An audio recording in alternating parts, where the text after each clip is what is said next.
演講嘉賓係我哋嘅 Miss Coco 張，係啦，咁咧 Coco 咧係前青少年嘅壁球運動員，佢咧話俾我聽，佢好中意挑戰自己啦，唔中意啲朝九晚五嘅工作嘅，所以咧挑戰性嘅活動就啱佢啦，譬如高空跳傘啦，佢話要無悔今生嘅。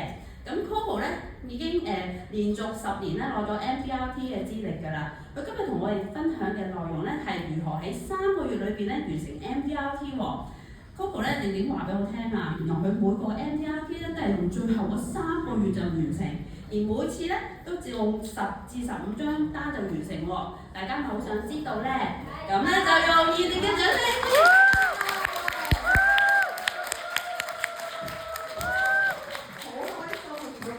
我初初諗住冇乜人嚟聽啊，點知原來會爆滿嘅。咁啊，多謝你哋嚟啊！咁啊，自我介紹先，我叫 Coco， 咁就喺呢一個行業咧做咗19年㗎啦。雖然咧就100年幾㗎啦，咁但係咧其實喺Poly 有讀完呢一個 Marketing Master 之後咧，我就做銷售啦，即係加加埋埋，其實做銷售行業應該做咗30年㗎啦。咁啊，我就一路咧其實係用緊一套方法咧去做一個 selling 嘅。咁所以希望喺短短呢20分鐘裏邊咧，去分享俾大家聽點樣去做到。咁啊首先自我講下自己嘅歷史先啦。其實咧，我係頭先介紹我出場邊嘅人講得好好啦。我其實咧大部分嘅數咧都係喺最嬲尾3個月完成嘅。咁我在座都有啲同事咧，我諗都可以都證明咧，其實直到我現在咧，我都未完成我嘅 MDRT 嘅。點解咧？因為咧，我自問咧就係第一代嘅 slasher。咩叫 slasher 咧？就即係咧有好多工作。我首先咧我要照顧好我屋企人啦，爹哋媽咪啦，我要照顧好我老公啦，咁啊跟住要照顧好我嘅2個兒子啦，咁跟住又要照顧好自己啦，要做 better me 啊嘛。其實我諗在座即係女性，我諗都會認同，其實要照顧好自己 ，keep 住自己唔好老啊 ，keep 住自己個身材唔好太肥啊，雖然都好肥，咁咧都係唔容易嘅事嚟嘅。咁啊，所以咧我就通常咧就頭9個月嘅時間咧去做一啲我希望自己自我增值嘅嘢，同埋照顧好我頭4位嘅好重要嘅家庭。咁啊，最嬲尾一樣咧就係我要做好我嘅 financial planner。咁點解咧？因為 financial planner 呢個角色咧，其實某程度上係讓我可以賺到咧金錢去照顧其他人嘅。咁所以我好希望咧可以做好呢份工。咁我一路咧就用咩方法咧？就係 consultative selling 啦。咁啊，咩叫 consultative selling 啊？其實咧好簡單嘅啫，就係5個環。呢5個環係咩咧？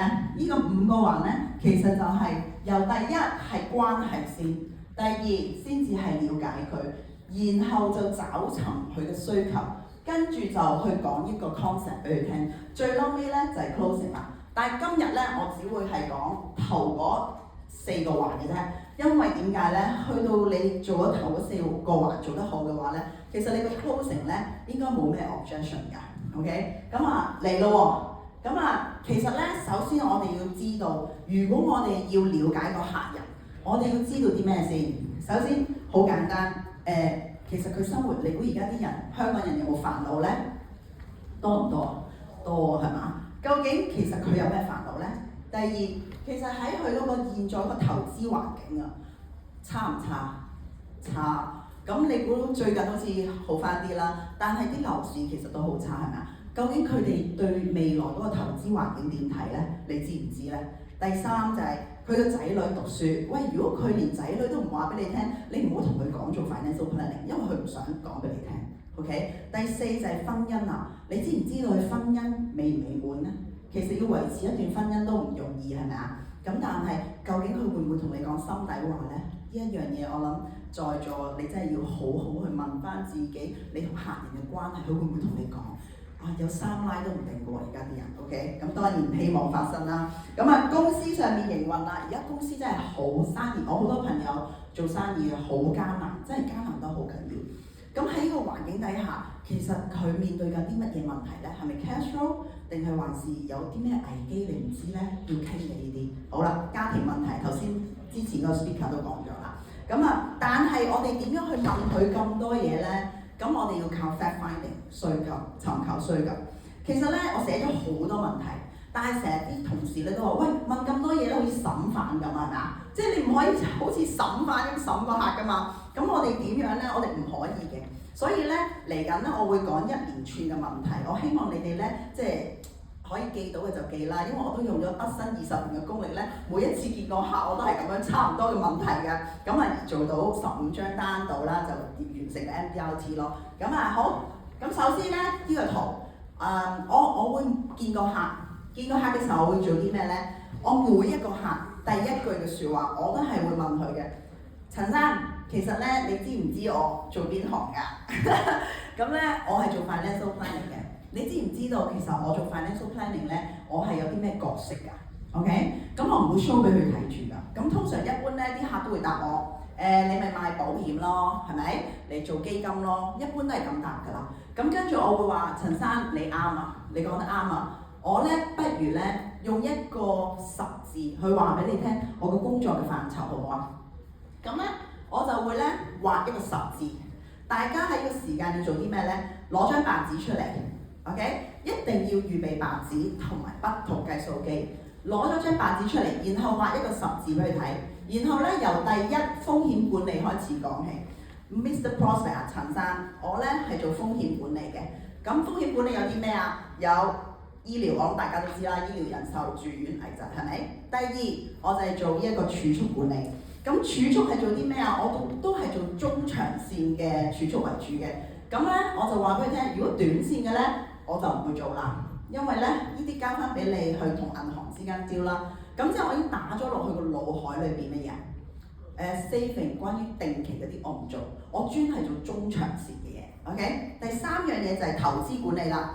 咁投資管理包括咗我哋有債券基金啦，有一個派息基金啦，有投資移民啦，有股票基金啦，呢啲都係我工作範疇之一嚟嘅。咁我會咁講啦。去到最嬲尾就係退休及規劃啦。咁其實喺一個 retirement plan 裏邊咧，其實有好多嘢㗎，有強積金啦，有年金啦，有被動收入啦，有好多範疇，有信託啦等等。OK， 咁跟住之後我就會問啦，呢句好緊要 ，Mr. Prospect， 其實喺呢4大範疇裏邊，邊一個範疇你係最 concern 㗎？咁 Mr. Prospect 有啲好好嘅咧，佢就會同我講，我比較中意可能風險管理啦。又或者我比較想了解多啲投資啦，呢啲係咪好好嘅客人啊？好，咁我咪按住嗰個方向嚟深入去跌落去問咯，去了解佢真正要啲咩咯。我諗大家在座都識啦。但係有一啲客人會點講咧？佢會話 Coco 啊，我冇嘢中意喎，我冇嘢想要，亦都冇嘢狂傷喎。呢啲係咪好難搞？好難搞係咪？噏晒頭，我見到你哋。咁我通常咧我就會點答咧？我就會話陳生。其實咧，你好叻，你一定係一個好 well planning 嘅人。點解咧？因為我大部分嘅客人都會有一啲嘅 concern，而如果冇嗰班咧，通常都已經係做得好好噶啦，非常之好。咁通常咧，啲客人聽到我咁讚美佢嘅時候咧，佢哋第一時間就唔係，我唔係做得好好嘅啫咁樣。咁好正常㗎，係咪啊？人當你讚佢嘅時候，你話佢你做得好叻，你做得好 well planning， 佢會話係啊，我做得好好㗎。少嘅真係，咁佢哋通常咧就會答唔係啊，我唔係真係做得好好。跟住我下一個問題問咩咧？我就會問，其實唔好咁吝嗇啦，講少少俾我聽，分享俾我聽，邊一個環節你係做得最好㗎？究竟你係做儲蓄好啊、投資好啊，定係還是邊方面咧？講俾我聽你啲 successful story 啊，好嘛？跟住咧個客人聽到你咁樣讚佢咧，佢會點啊？佢會分享俾你聽。咁啊，逐樣去講啦。咁咧，我圍繞住乜嘢咧？其實我通常你會見到咧，我就係講過往，問佢一啲過往嘅問題。問佢過往，喂，點解你咁成功咧 ？OK， 其實你點樣儲錢？點解你而家咁富有嘅咧？Mr. Prospect。同埋，其實過往投資回報咧，你一定係做得好好。如果唔係，你唔會咁開心嘅你嘅人生。佢開唔開心我都話佢開心㗎啦。首先重點 ，OK， 開唔開心我都要話佢好㗎啦。然後咧，你點樣做嘅咧？分享多啲俾我聽咯。分享，我成日都用分享呢樣嘢，唔係教我，亦都唔係話要我教佢，係分享，互相分享。咁好啦，跟住我要知道現在係啲乜嘢。現在嘅就係、喂，而家經濟好差，係人都知啦。你咁優秀，其實你有才子，你咧又可唔可以分享下俾我聽？而家你係做緊啲乜嘢理財㗎啦 ？OK， 第三未來嘅嘢我一定要知，因為未來咧其實會唔會好似過往咁樣咧，都好似樓市咁樣升300%，仲會唔會有呢個發生啊？你覺得 ？OK， 問下佢嘅睇法啊！但係你會見到咧，呢度每一條問題咧裏面有個精髓㗎，大家有冇留意到一啲嘢啊？就係我每一個問題，其實我都會讚美下佢啊！你有冇留意到點解你咁成功啦？你咁優秀啦，人才係咪？點解你咁叻啦 ？OK， 其實咧坊間有好多書本咧係講讚美嘅藝術嘅。如果你有睇嘅話，有留心睇嘅話咧，其實呢個係好緊要，係 consultative， 你同佢打關係嘅一個環節，佢先至會很願意分享俾你聽。咁但係當然你係真係要由心讚美啦。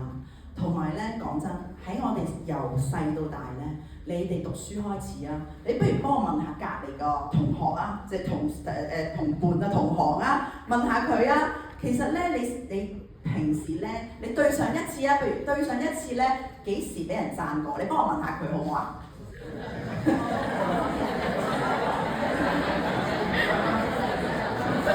？OK，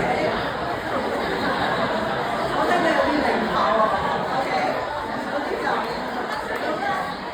我想話咧，有幾多個咧係最常琴日先啱啱俾人讚完㗎？舉隻手嚟睇下好嗎？1個、2個、3個、4個，哇 OK， 好好。咁咧，其實如果咧嗰一啲話我好耐冇俾人讚過咧，幫我拍下佢個膊頭，唔好傷心啊你。因為咧，其實香港你由細到大，由讀書開始，啲老師就不斷抨擊你㗎啦。返學啊、返工啊，老細又話你做得唔夠好啊 OK， 幫我拍下膊頭。99% 嘅人好少俾人讚㗎，所以如果你得閒讚美下佢咧，其實你哋個關係就會變得好好，好嘛？咁啦，好啦，所以喺 fact finding 咧有4個好緊要嘅環節。首先第一樣嘢就係你同佢之間嘅關係就係靠呢段時間建立。你唔係審犯 ，OK？ 千祈唔好審犯，唔好不停咁問問題。你係同佢建立關係 ，OK？ 第二樣嘢就係你一定要識得讚美。其實讚人咧係好難嘅。係要學嘅，要做 drill 嘅，捉你嘅同事去做 drill。點樣學讚下我今日 ？OK？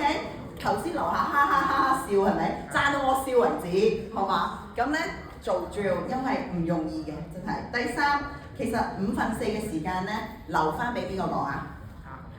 留翻俾客人講，自己盡量少講，好嘛？因為你想知佢多啲嘢，你一定要令到佢講多啲嘢俾你聽。然後第4 ，yes yes yes 係乜嘢啊？Yes yes yes 就即係話係啊，我認同你。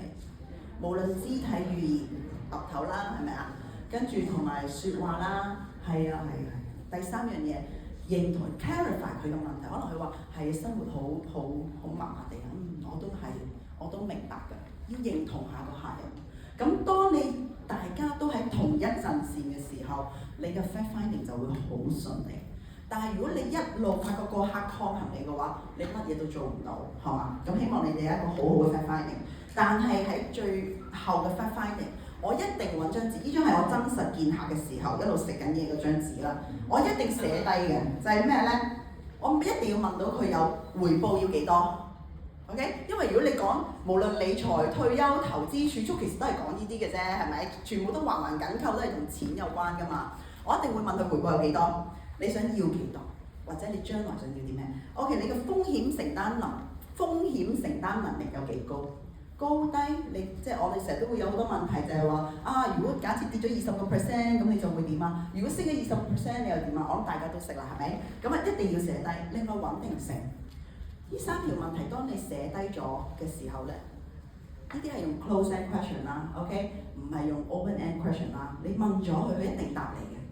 答完你之後咧，你寫低佢，愛嚟做咩啊？愛嚟做 presentation 之後咧，去話翻俾個客聽 ，Mr. Prosper 呢啲係你講，唔係我講㗎，係嘛？呢啲嘢係你話俾我聽。哦，你回報希望有4至7%。哦，你希望咧風險唔好太高，因為一般人而家都唔想承擔太高風險嘅嘢㗎。OK？ 哦，係你話俾我聽，我希望咧個穩定性咧係高少少㗎。咁大家識唔識做啊？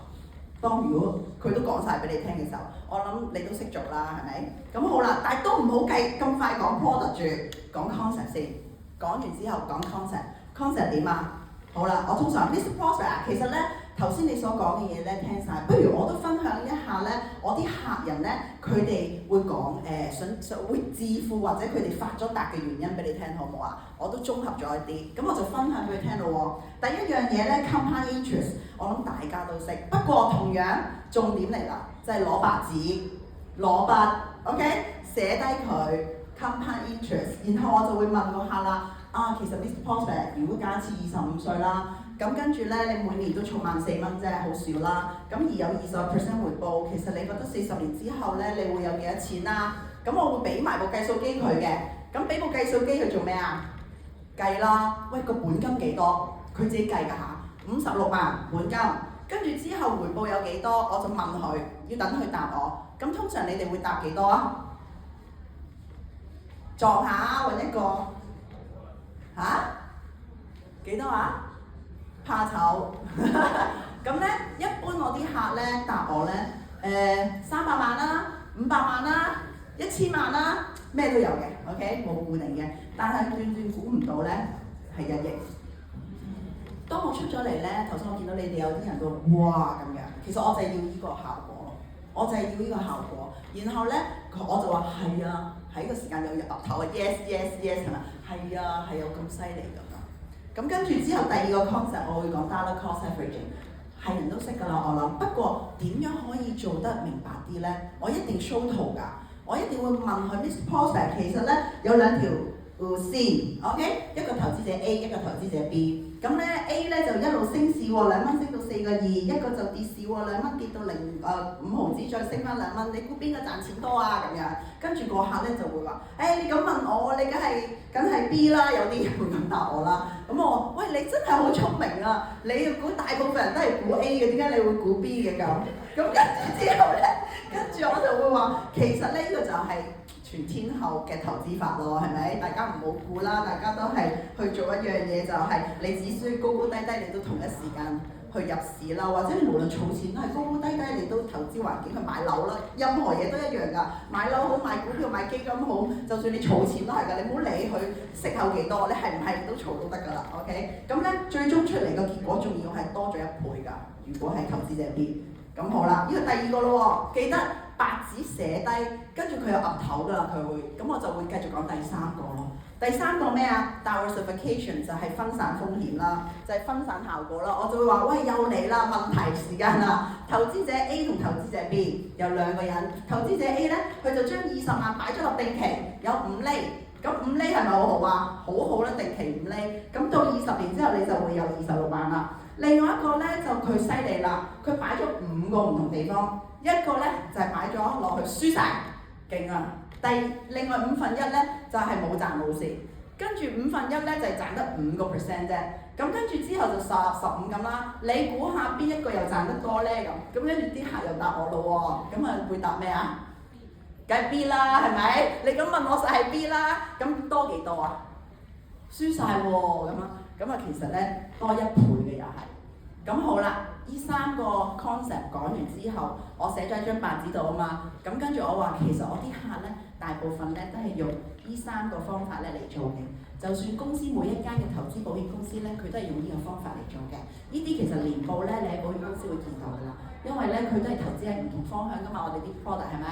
任何一間公司都係投資唔同 product，所以都係做到呢個效果嘅。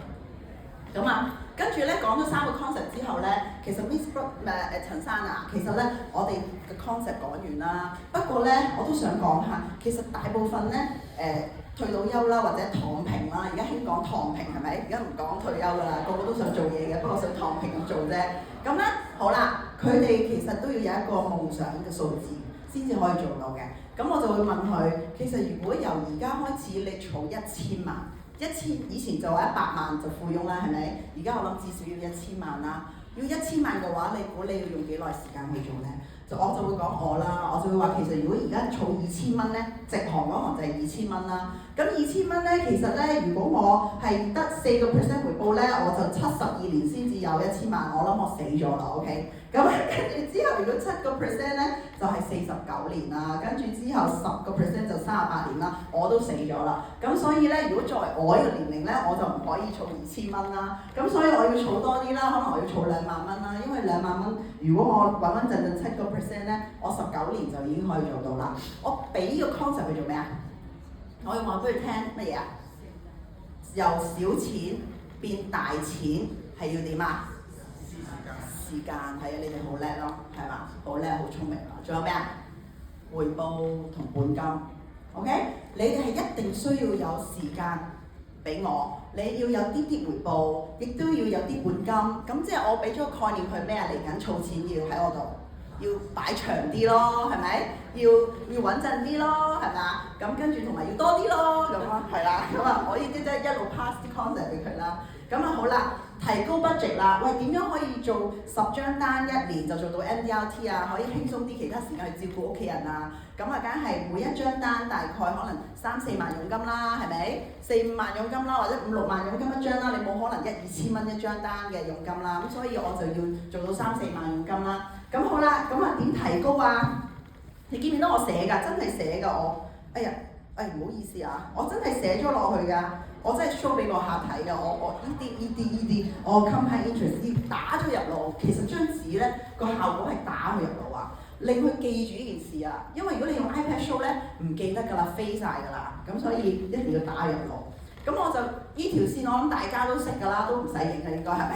咁咧就係生命線啦。咁啊，我就會問，其實陳生啊，你而家每個月使幾多錢啊？3萬蚊咁。跟住陳生啊，我斷估你退休都要使3萬㗎，咁你先至開心㗎嘛，係咪？咁啊3萬蚊，如果到幾多歲退休啊？呢啲之前問晒㗎啦。咁啊60歲退休，60歲退休，跟住到85歲咪25年咯，25年你要900萬 ，OK？900萬，咁跟住你而家有幾多？100萬減翻要翻800萬，咁即係話我同你做嘅目標咧，我今日嘅角色嘅工作就係要幫你儲到800萬，同埋我要幫你或者做到被動收入3萬蚊，啱唔啱 ？OK， 岌晒頭啫，明啦。咁啊好啦，我要做到3萬蚊嘅話 ，Mr. Prospect， 如果你而家話幫我聽，你買啲錢喺銀行，我當拉勻呢20年都係1% 利率度啦，係咪？唔係成日咁高啦。咁1% 其實你儲19,000蚊，而家咧你咧擺銀行你就可以儲到呢個目標㗎啦。OK， 但係我如果有一個方法係只不過咧同你用1半嘅時間，用1半嘅錢去做，你想唔想聽下我個方案啊？想係嘛？係啊，咁我就係咁樣帶出，就係個客就會想，咁咪仲有冇 objection？ 然後下一 part 其實你哋好簡單，就係記住由頭到尾我做呢個 section 都係 one time closing， 所有嘢一次過講，因為個客咧你唔係帶住佢一次過講咧，佢會飛㗎啦，佢會下一次再見時候仲記唔記得你講乜啲嘢啊？唔記得啦，你哋好叻啊，全部擰晒頭，唔記得啦，真係，所以一定要 one time closing。第二樣嘢一定要提高每一個佣金，因為你要用最短時間做到 MDRT 嘛，係咪？一等3個月一定做到，因為你唔需要揾啲好有錢嘅客，你要揾啲咩客啊？我大部分嘅客咧都係30至40零歲，而佢哋真係有時間，同埋佢哋已經可能揾到錢，揾到少少錢，但係佢哋個家庭負擔仲未係好大。OK 嘅時候，30至40係最好嘅。呢班人佢要儲1萬2萬蚊一個月得㗎啦，佢唔使儲5年㗎，唔好下下出個5年 plan 俾佢啦。佢哋可以儲10年，可以儲15年，可以儲20年㗎，係咪啊？係可以㗎，不過你有冇講啫嘛？唔係成日都用5年 ，OK？ 咁好啦，最嬲尾啦，其實咧我自己咧係一個前香港運動代表嚟嘅，咁啊代表過香港出賽，去過好多國家啦。咁到現在今晚我都仲去打比賽嘅，我仲打緊 league 嘅。咁我想 show 條片俾你睇下啦。咁咧呢個就係我啱啱，因為我嚟緊今晚比賽啦。咁我好肥美嘅身形啦，可唔可以 play 啊？可唔可以？咁咧就係做緊咩咧？我就練緊波，我練緊個直線啊 ，OK？ 又唔化妝又唔整，俾晒你哋睇啦。咁啊練緊個直線，咁但係我如是者咧，其實我打咗幾十年波咧，我到現在我都仲練習緊。所以咧，我做咗19年，我唔會唔練習咯。今次上嚟呢個舞台，我都係想練習自己嘅膽量同埋一個技巧啦，希望你哋可以得着。同埋咧，做 MDRT 其實真係好簡單，你只需要咧不停咁樣操練，揾隔離嗰個讚下佢啦，好唔好？同我你好靚仔啊今日，你好靚女啊 ，OK？ 幫我同隔離嗰個講聲先，你好靚女啊，今日你好靚仔啊，係啦，咁咧幫我讚下佢啦，咁咧簡單重複嘅動作，不停鍛鍊，其實你哋就可以做到㗎啦。咁啊，希望咧第時如果你哋用到我方法，而又做到 MDRT， 分享俾我聽啦 ，tag 我好，話俾我聽，我做到啦，等我開心下好唔好？覺得值得我喺呢個台上面分享，好嘛？咁啊，多謝各位，我係高高張。